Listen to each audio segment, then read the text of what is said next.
Hello all, welcome to movies for max. ఎలా ఉన్నారు? నిన్న నైట్ జెట్లీ సినిమా చూశాను. మార్నింగ్ షోకి ట్రై చేశాను, ఆఫ్టర్నూన్ ట్రై చేశాను, ఈవినింగ్ ట్రై చేశాను, కానీ కుదరలేదు. సో నైట్ చూడాల్సి వచ్చింది, అందుకే ఈరోజు వీడియో వస్తుంది. అండ్ ఈరోజు నైట్ కూడా గాయపడ్డ సినిమాకి వెళ్తాను.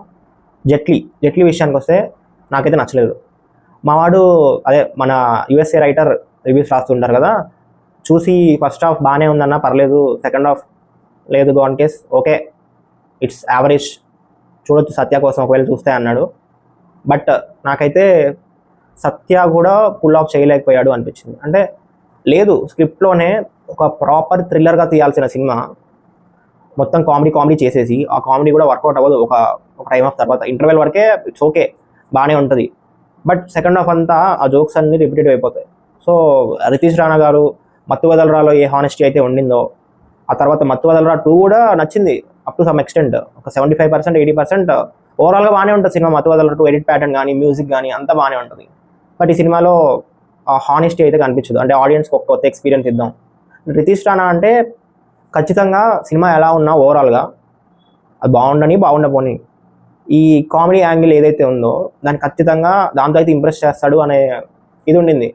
బట్ ఈ సినిమాతో అది కూడా లేదు, చాలా బోర్ కొట్టింది సినిమా. సెకండ్ హాఫ్ అయితే హ్యాపీగా నిద్రపోవచ్చు థియేటర్లో. ఫస్ట్ హాఫ్ కొద్దిగా పర్లేదు, అది కూడా సత్య వల్ల. సెకండ్ హాఫ్ హ్యాపీగా స్లీప్ వేసేయచ్చు. ర్యాండమ్ ఏదో అయిపోతూ ఉంటుంది. ఒక థ్రిల్లర్గా తీయాల్సిన సినిమా, ఒక సీరియస్ థ్రిల్లర్, నార్మల్ సీరియస్ థ్రిల్లర్గా తీయాల్సిన సినిమాని మీరు కామెడీ చేసేసారు. అక్కడే స్క్రిప్ట్ అంతా డైల్యూట్ అయిపోయింది. స్టోరీ లైన్ విషయానికి వస్తే మన హీరో సత్య వేదవ్యాస్ అతని పేరు. అతను ఒక ఫ్లైట్లో లేస్తాడు. అతనికి తెలీదు. కడుపులో ఒక పెయిన్ కూర్చుకొని ఉంటుంది. అతను ఎవరు, ఆ ఫ్లైట్లో ఎందుకున్నాడు, అతనికి మిగతా ఈ క్యారెక్టర్స్ ఉంటాయి, ప్రజాపతి అని చెప్పి సమ్ ఏజెంట్స్, వీళ్ళు అని. ఆ క్యారెక్టర్స్కి సత్యకి సంబంధం ఏంటి, అసలు అతను ఫ్లైట్లోకి ఎందుకు వచ్చాడు, ఏ పర్పస్ మీద వచ్చాడు, అది ఫుల్ఫిల్ అయ్యిందా లేదా అనేది కోర్ స్టోరీ. సినిమా స్టార్ట్ అయిన విధానం బాగానే ఉంటుంది. సడన్గా ఒక ప్లేస్లో లేచి అతను ఎవరో అతనికి తెలియకుండా గుర్తు చేసుకోవడానికి ట్రై చేస్తూ ఉంటాడు. బట్ గుర్తురాదు. ఈ గుర్తు చేసుకునే విధానం ఏదైతే ఉందో ఒక స్క్రీన్ ప్లే ప్యాటర్న్ ఫాలో అవుతారు. లైక్ సత్యకి ఒక పెర్స్పెక్టివ్ ఉంటుంది, అతని పెర్స్పెక్టివ్లో ఒక ఫ్లాష్ బ్యాక్ చూపిస్తారు. తర్వాత ప్రజాపతి అని ఉంటాడు ఇంకో మెయిన్ క్యారెక్టర్, తన ఫ్లాష్ బ్యాక్ చూపిస్తూ ఉంటారు. ఇలా ఒక కొత్త నాన్ లీనియర్ అని కాదు కానీ ఒక క్యారెక్టర్స్ పెర్స్పెక్టివ్ మీద స్టోరీ నెరేట్ చేయడం నచ్చింది. అది చాలా కొత్తగా ఉంది, స్క్రీన్ ప్లే బాగుండింది, దాంట్లో ప్రాబ్లం ఏం లేదు. ప్రాబ్లం ఎక్కడ వచ్చిందంటే స్టోరీ, ఇందాక మనం ఇంట్రొడక్షన్లో మాట్లాడుకున్నట్టే, ఈ స్టోరీకి ఒక ప్రాపర్ సీరియస్ ట్రీట్మెంట్ కావాలి. కామెడీ ఉండాలి, కానీ కామెడీ 25%, ఆ సీరియస్ ట్రీట్మెంట్ ఏదైతే ఉందో అది 75% ఉండాలి. బట్ ఈ సినిమాలో కామెడీ 90% ఉంటుంది, ఆ 10% సీరియస్ ట్రీట్మెంట్ కూడా సీరియస్గా అనిపించదు. ఒక ప్యారడీ సినిమా లాగా ఒక సెటైన్ అమౌంట్ ఆఫ్ టైం తర్వాత ఆ మీమ్స్, ఆ రెఫరెన్సెస్, ఆ కామెడీ అదంతా రిపీటెడ్ అయిపోతుంది. ఎస్పెషల్లీ వెన్నెల కిషోర్ సత్య ట్రాక్ ఉంటుంది. అది స్టార్ట్ అవ్వడం బాగానే స్టార్ట్ అవుతుంది. సత్య బ్లైండ్ డాక్టర్ లాగా ఇంట్రడ్యూస్ చేస్తాడు తనకు తాను, నేను ఇట్లా బ్లైండ్ డాక్టర్ అని చెప్పి. తనకు గుర్తుంటుంది కదా, నువ్వు బ్లైండ్ డాక్టర్ అని మాకు చెప్పావని చెప్పి వెన్నెల కిషోరే సత్యతో అంటాడు. మనోడు వచ్చింది ఒక పర్పస్ మీద. ఆ బ్లైండ్ డాక్టర్ అనే ట్రాక్ ఏదైతే ఉందో వెన్నెల కిషోర్ అండ్ సత్య మధ్య, ఆ ట్రాక్ ఒక 2-3 సీన్స్ వరకు బాగానే ఉంటుంది, ఓకే, నవ్వుకుంటాం.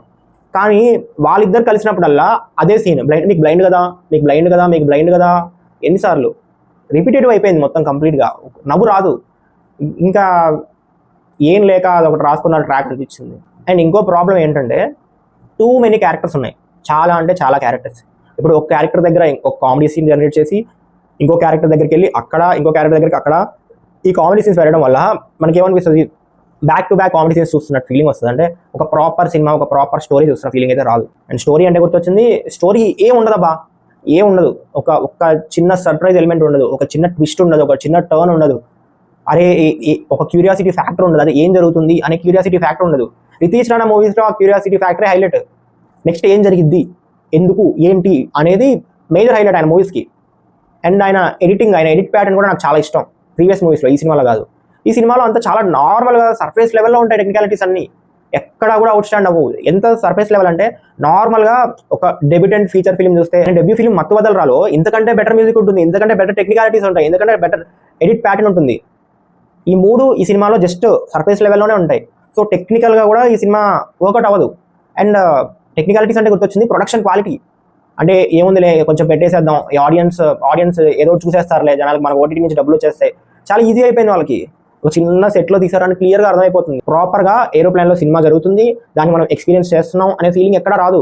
వాళ్ళు ఏదో ఒక చిన్న పెట్టెలో ఉన్నారు, అక్కడ సినిమా జరుగుతుంది అనే ఫీలింగ్ వస్తుంది. అండ్ అది కనిపిస్తుంది క్లియర్గా సెట్స్ అని.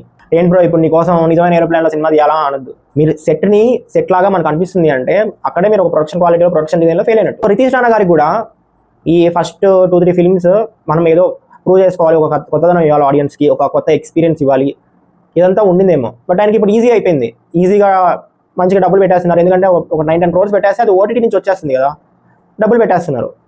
సో స్క్రిప్ట్ చాలా వీక్ అయిపోయింది, కామెడీ రిపీటెడ్ అయింది, అండ్ కొన్ని కామెడీ సీన్స్ నవ్వు కూడా రావు, అలా అయిపోయింది. రితీష్ రాణా గారు సీరియస్లీ ఆయనకున్న టాలెంట్కి, ఆయన తీసిన మత్తు వదలరాకి ఇది ఇంతకంటే ఇంత కూడా రాదు, అలా ఉండింది సినిమా. నిజంగా నాకు ఒక పాయింట్ ఆఫ్ టైంలో ఇరిటేషన్ వచ్చి నేను థియేటర్లో లేచి వెళ్ళిపోదాం అనుకున్నాను. చాలా బోరింగ్గా అనిపించింది సినిమా. ఈ స్క్రీన్ షాట్ కల్చర్ ఏదైతే ఉందో, ఆయన ఇప్పుడు స్క్రీన్ మీద ఫాస్ట్గా వెళ్ళిపోతుంది ఆ సీన్. స్క్రీన్ మీద కొన్ని వస్తాయి, కొన్ని డైలాగ్స్, ర్యాండమ్గా డైలాగ్స్, ర్యాండమ్గా మీమ్ టెంప్లెట్స్ ఇలా వస్తూ ఉంటాయి. ఇలా వచ్చినప్పుడు ఆ సినిమాని ఎక్కడ ఎంజాయ్ చేస్తారంటే, ఇప్పుడు నేను పాజ్ చేసి చూసుకునే దగ్గర ఎంజాయ్ చేస్తాం అలాంటి సీన్ని. ఇప్పుడు నేను అదే ఓటీటీలో సినిమా చూస్తున్నాను, సేమ్ సినిమా, ఇప్పుడు జెట్లీ సినిమా చూస్తున్నాను, అరే ఇక్కడ ఏదో ఉంది, ఇక్కడ ఏదో రాశాడు అని చెప్పి నేను పాస్ చేసుకొని అది చూసి అది చదివి ఓ ఇలా రాశాడా అని చెప్పి నేను ఎంజాయ్ చేయగలను. కానీ థియేటర్లో అది ఎన్ని సెకండ్స్ ఉండింది, మనం ఎంతసేపు అది చదవగలము, అది చదివిలోపల వెళ్ళిపోతుంది. అండ్ చాలా మందికి ఆ రెఫరెన్సెస్ కూడా తెలియవు. సో ప్రతిసారి అదే జనరేట్ చేస్తా అంటే, స్క్రీన్ షాట్స్తోనే నేను ఫన్ జనరేట్ చేస్తా అంటే ఆ థియేటర్లో వర్క్ అవ్వకపోవచ్చు. ఎందుకంటే నువ్వు థియేటర్లో స్క్రీన్ పాజ్ చేసి ఆ సినిమాని అయితే చూడలేవు కదా. ఇక్కడ ఏదో పిక్చర్ వచ్చింది, ఇక్కడ ఏదో టెక్స్ట్ వచ్చింది, సమ్ ర్యాండమ్ మీమ్ టెంప్లెట్ వచ్చింది, ఇలాంటివి మనం థియేటర్లో పాస్ చేసి చూడలేం కదా. అలాంటివి 1-2 సార్లు వస్తాయి ఓకే.